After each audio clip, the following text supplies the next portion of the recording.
Friends, welcome back to my YouTube channel all in one story time. तुम्हारा होना नहीं होने के बराबर ही है। तुम लोग मेरे बुढ़ापे का सहारा क्या बनोगे, जो अपनी मरती हुई माँ के लिए भी नहीं आ पाए। बहू, मकान मेरा है और मैंने निर्णय ले लिया है। अब ये मकान ट्रस्ट के नाम ही होगा जब तक मैं जिंदा हूँ। मेरी सेवा ट्रस्ट के लोग करेंगे, क्योंकि तुम लोगों से मुझे कोई उम्मीद नहीं है। और रही बात मकान तुम्हारे नाम करने की, तो जब सास ससुर की जिम्मेदारी तुम्हारी नहीं, तो उनकी प्रॉपर्टी भी तुम्हारी नहीं। तुम्हारा हक सिर्फ तुम्हारे पति पर है। तो जब तुम्हारा पति कोई प्रॉपर्टी बनाए, उस पर अपना हक जताना, समझी तुम। दरअसल ये कहानी शुरू होती है उत्तर प्रदेश के लखनऊ शहर में। एक पुराना पर बेहद सजा संवरा घर था। ये घर रामनारायण जी और उनकी पत्नी सुधा देवी ने अपनी पूरी जिंदगी की कमाई से बनाया था। दोनों पति पत्नी के लिए ये मकान सिर्फ चार दीवारें नहीं था, बल्कि उनकी मेहनत, त्याग और प्यार की पहचान था। जब तक सुधा देवी जिंदा थी, इस घर में हर समय चहल पहल रहती थी। पड़ोस की औरतें भी अक्सर कहती, भाई, सुधा दीदी तो हर वक्त घर में रौनक बनाए रखती हैं। खाना हो या तीज त्योहार, उनके बिना पूरे मोहल्ले का मज़ा अधूरा लगता है। मगर 2 महीने पहले सुधा देवी अचानक इस दुनिया से चली गईं। उनके जाने के बाद ये मकान जैसे खामोश हो गया। अब यहाँ सिर्फ 70 साल के रामनारायण जी ही रह गए थे। पहले से ही कमज़ोर शरीर अब पत्नी के बिछड़ने के बाद और भी टूट गया। अक्सर बीमार रहने लगे थे। एक शाम घर में असामान्य हलचल थी। पूरे ड्राइंग रूम में कई लोग बैठे थे। ऐसा लग रहा था मानो कोई पंचायत लगी हो। उनके घर में बहुत से लोग मौजूद थे। रामनारायण जी, उनका इकलौता बेटा अमित, बहू नेहा, नेहा के माता पिता श्याम सुंदर जी और विमला जी, नेहा का भाई रोहित, रामनारायण जी के पुराने दोस्त गोविंद बाबू। कारण यह था कि रामनारायण जी ने फैसला कर लिया था कि वह अपना मकान किसी वरिष्ठ नागरिक सेवा ट्रस्ट को दान कर देंगे, ताकि उनके जीते जी और उनके जाने के बाद ये मकान उन बुजुर्गों के काम आए जो अपने बच्चों के सहारे के बिना जीने को मजबूर हैं। जैसे ही अमित और नेहा को ये खबर मिली, दोनों के पैरों तले जमीन खिसक गई। उनकी आंखों के सामने मानो सब अपने सपने चकनाचूर हो गए। बहस की शुरुआत होने लगी। समधी जी, ये आप क्या कर रहे हैं? विमला जी ने सबसे पहले आवाज़ उठाई। इतनी प्रॉपर्टी को आप ट्रस्ट को दे देंगे? आपके बेटे बहू का भी तो हक बनता है। श्याम सुंदर जी भी सहमति जताते हुए बोले, हाँ समधी जी, सोचिए ज़रा, आपका इकलौता बेटा है, उसे आप यूँ अलग थलग कैसे कर सकते हैं? माँ बाप की दौलत पर बच्चों का हक होता है। अमित ने भी तुरंत कहा, पापा, आखिर मैं आपका बेटा हूँ, आपके बाद ये सब मेरा ही तो है। आप हमें धोखा कैसे दे सकते हैं? नेहा भी चुप कहाँ रहने वाली थी। उसने रोते हुए कहा, पापा जी, हम किराए के छोटे से घर में रह रहे हैं, जबकि आपका इतना बड़ा घर खाली पड़ा है। हमें उम्मीद थी कि एक दिन ये सब हमारा होगा, लेकिन आपने तो सारा खेल ही पलट दिया। रोहित, नेहा का भाई, भी बहन का साथ देते हुए बोला, बाबूजी, ये फैसला बिल्कुल गलत है, आप दोबारा सोचिए, हम इसको मानने वाले नहीं।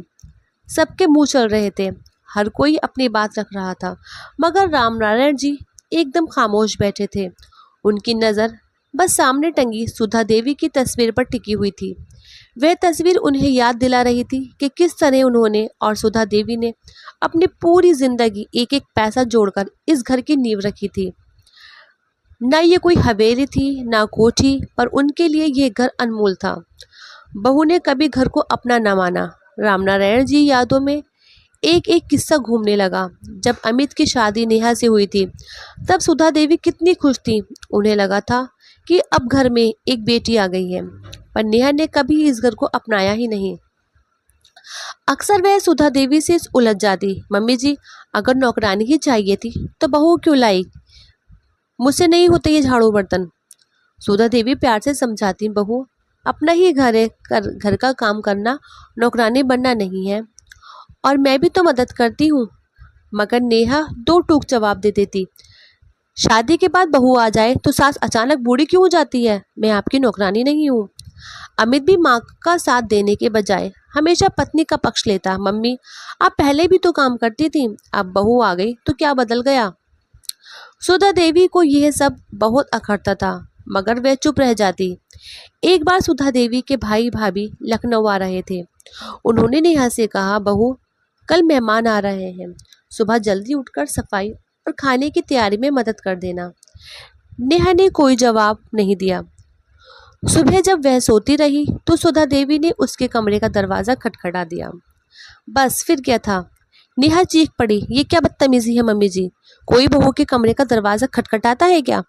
मेहमान आपके हैं, सफाई आप करो। रामनारायण जी ने प्यार से कहा, बिटिया आज मदद कर दो, आखिर ये घर तुम्हारा भी तो है। मगर नेहा ने झल्लाकर कहा, ये आपका मकान है, जिम्मेदारी भी आपकी है, मैं नौकरानी नहीं हूँ। और गुस्से में अपना सामान पैक कर मायके चली गई। बेटा भी पत्नी के साथ चला गया। रामनारायण जी और सुधा देवी को ये बहुत बुरा लगा, मगर उन्हें और भी बुरा तब लगा जब नेहा के माता पिता और भाई भी उसी का समर्थन करने लगे। यहाँ तक कि अमित भी नेहा के साथ किराए के घर में जाकर रहने लगा। जब सुधा देवी ने बेटे को समझाने की कोशिश की तो उसने कहा, पापा मम्मी बहू को बेटी की तरह रखती तो ये सब नहीं होता। आप लोग बहू को सिर्फ काम करने वाली मशीन समझते हैं। रामनारायण जी ने तंज कसते हुए पूछा, अच्छा बेटा, उस किराए के घर में तुमने नौकरानी रखी है क्या? ये सुनकर अमित चुप हो गया। कुछ महीनों बाद सुधा देवी की तबीयत बिगड़ गई। रामनारायण जी खुद बेटी बहू को बुलाने गए। बेटा, तुम्हारी माँ की हालत गंभीर है, अब तो घर आ जाओ। मगर अमित और नेहा फिर भी नहीं आए। 4 दिन बाद सुधा देवी चल बसी। अंतिम संस्कार में सब आ गए, मगर रामनारायण जी का दिल टूट गया। अब उन्हें पूरी तरह यकीन हो गया कि बेटे बहू उनका सहारा नहीं बन सकते। इसलिए उन्होंने ठान लिया कि ये मकान ट्रस्ट के नाम करेंगे। घर का ड्राइंग रूम भरा हुआ था, सब लोग अपनी अपनी बातें कर रहे थे। माहौल इतना गर्म था कि बाहर मोहल्ले के कुछ लोग भी कान लगाकर सुन रहे थे। हर किसी के चेहरे पर बेचैनी और लालच साफ नजर आ रहा था। रामनारायण जी भी अब शांत थे। उनकी आंखें बार बार सुधा देवी की तस्वीर की तरफ उठ जाती, जैसे वो तस्वीर उनसे कह रही हो, रामू अब हिम्मत दिखाने का समय आ गया है। नेहा की माँ विमला जी ने फिर आवाज उठाई, समधी जी, आप इतने कर भी इतना बड़ा मूर्खतापूर्ण कदम कैसे उठा सकते हैं? बेटा बहू है आपके, पोते पोतियां कल होंगी, उनकी जिम्मेदारी भी तो आप पर है। श्याम सुंदर जी ने भी बहुत जोर दिया, बिल्कुल, आपने पूरी जिंदगी मेहनत की, पर किसके लिए? अब अगर आप ये सब ट्रस्ट को दे देंगे तो आपके वंशज क्या पाएंगे? सोचिए, समाज क्या कहेगा कि पिता ने अपनी संतान को बेजान छोड़ दिया। अमित, जो अब तक खामोश बैठा था, अचानक बोल पड़ा, पापा आप हमें धोखा दे रहे हैं, ये मकान मेरा हक है। माँ बाप की दौलत पर बेटे का हक होता है। आपने मुझसे पूछे बिना फैसला कैसे ले लिया? नेहा भी अपनी आंखों में आंसू भरते हुए बोली, पापा जी, हमने कितने सपने देखे थे कि एक दिन इस घर में रहेंगे। किराए के घर में रहना कितना अपमानजनक लगता है।